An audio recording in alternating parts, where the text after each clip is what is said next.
Welcome to Bite at a Time Books, where we read you your favorite classics one bite at a time. My name is Bree Carlile, and I love to read and wanted to share my passion with listeners like you.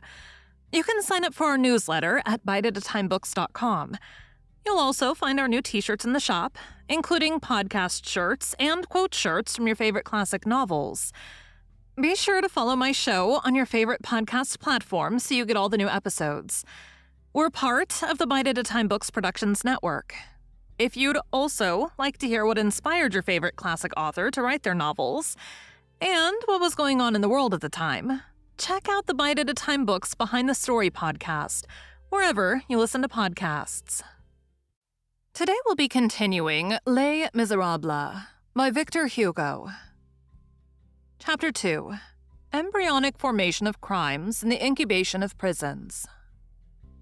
Javert's triumph in the Gorbeau hovel seemed complete, but had not been so. In the first place, and this constituted the principal anxiety, Javert had not taken the prisoner. The assassinated man who flees is more suspicious than the assassin, and it is probable that this personage, who had been so precious a capture for the ruffians, will be no less fine a prize for the authorities. And then, Montparnasse had escaped Javert. Another opportunity of laying hands on that devil's dandy must be waited for. Montparnasse had, in fact, encountered Éponine as she stood on the watch under the trees of the boulevard, and had led her off, preferring to play Nemorin with the daughter rather than shin her hands with the father. It was well that he did so. He was free. As for Éponine, Javert had caused her to be seized. A mediocre consolation. Éponine had joined Azelma at Les Madelinettes. And finally, on the way from the Gorbeau house to La Force, one of the principal prisoners, Claquesous, had been lost. It was not known how this had been effected. The police agents and the sergeants could not understand it at all. He had converted himself into vapor. He had slipped through the handcuffs. He had trickled through the crevices of the carriage. The fiacre was cracked, and he had fled. All that they were able to say was that on arriving at the prison, there was no Claquesous. Either the fairies or the police had had a hand in it. Had Claquesous melted into the shadows like a snowflake in water? Had there been unavowed connivance of the police agents? Did this man belong to the double enigma of order and disorder? Was he concentric with infraction and repression? Had this Sphinx his fore paws in crime and his hind paws in authority? Javert did not accept such combinations, and would have bristled up against such compromises, but his squad included other inspectors besides himself, who were more initiated than he. Perhaps, although they were his subordinates in the secrets of the prefecture, and Claquesous had been such a villain that he might make a very good agent. It is an excellent thing for ruffianism, and an admirable thing for the police to be on such intimate juggling terms with the night. These double-edged rascals do exist. However that may be, Claquesous had gone astray and was not found again. Javert appeared to be more irritated than amazed at this. As for Marius, that booby of a lawyer, who had probably become frightened and whose name Javert had forgotten, Javert attached very little importance to him. Moreover, a lawyer can be hunted up at any time. But was he a lawyer after all? The investigation had begun.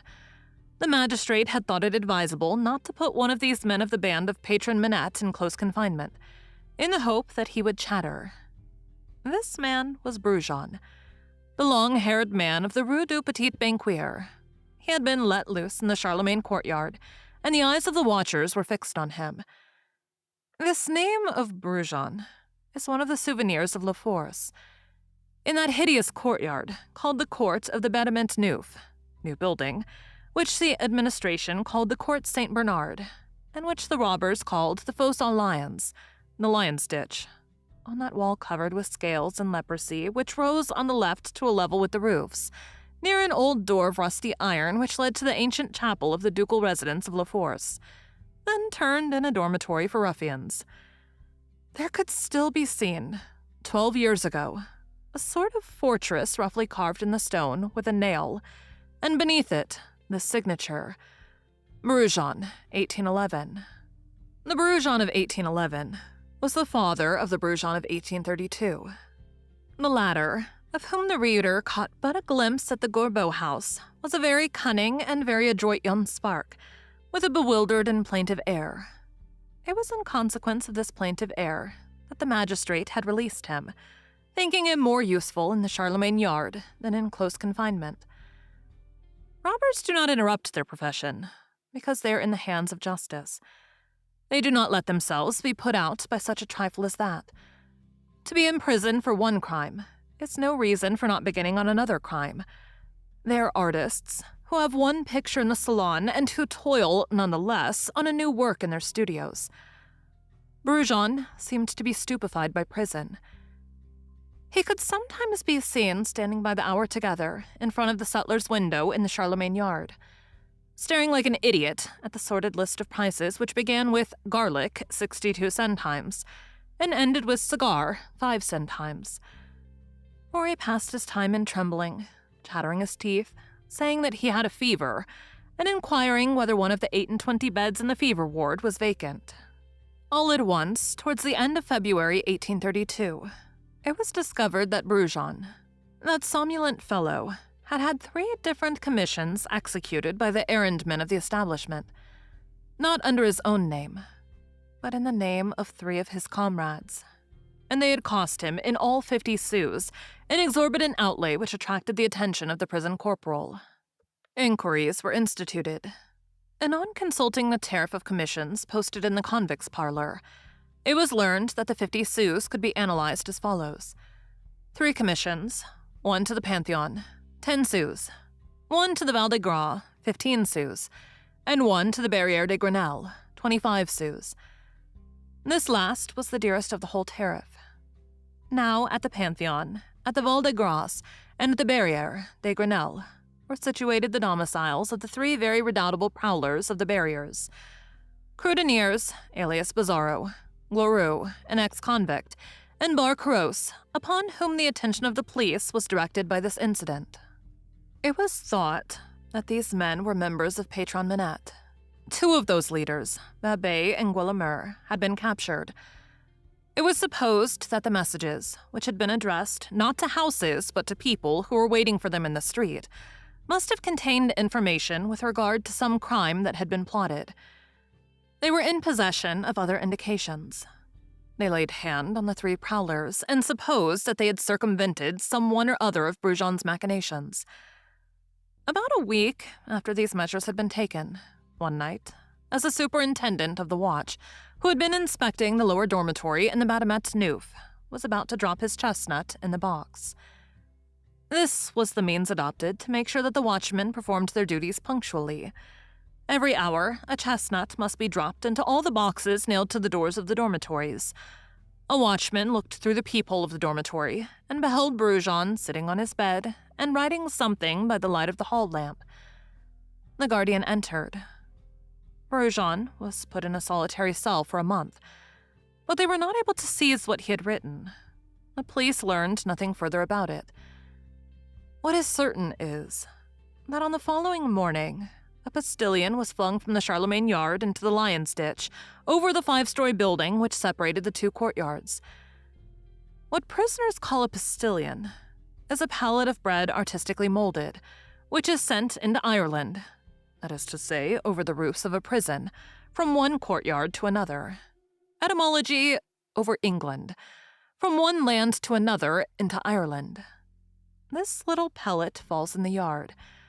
The man who picks it up opens it and finds in it a note addressed to some prisoner in that yard. If it is a prisoner who finds the treasure, he forwards the note to its destination. If it is a keeper, or one of the prisoners secretly sold who are called sheep in prisons and foxes in the galleys, the note is taken to the office and handed over to the police. On this occasion, the postilion reached its address, although the person to whom it was addressed was at that moment in solitary confinement. This person was no other than Babet, one of the 4 heads of the Patron Minette. The postilion contained a roll of paper on which only these 2 lines were written: Babet, there is an affair in the Rue Plumet, a gate on a garden. This is what Brujon had written the night before. In spite of male and female searchers, Babet managed to pass the note on from La Force to the Salpêtrière to a good friend whom he had, and who was shut up there. This woman, in turn, transmitted the note to another woman of her acquaintance, a certain Magnon, who was strongly suspected by the police, though not yet arrested. This Magnon, whose name the reader has already seen, had relations with the Thénardier, which will be described in detail later on, and she could, by going to see Éponine, serve as a bridge between the Salpêtrière and Les Madeleines. It happened that at precisely that moment, as proofs were wanting in the investigation directed against Thénardier in the manner of his daughters, Éponine and Azalma were released. When Éponine came out, Magnon, who was watching the gate of the Madeleines, handed her Brujon's note to Babet, charging her to look into the matter. Éponine went to the Rue Plumet, recognized the gate and the garden, observed the house, spied, lurked, and a few days later brought to Magnon, who delivers in the Rue Clocheperce a biscuit, which Magnon transmitted to Babet's mistress in the Salpêtrière. A biscuit, in the shady symbolism of prison, signifies nothing to be done. So that in less than a week from that time, as Brujon and Babet met in a circle of La Force, the one on his way to the examination, the other on his way from it. "Well?" asked Brujon. "The Rue P?" "Biscuit," replied Babet.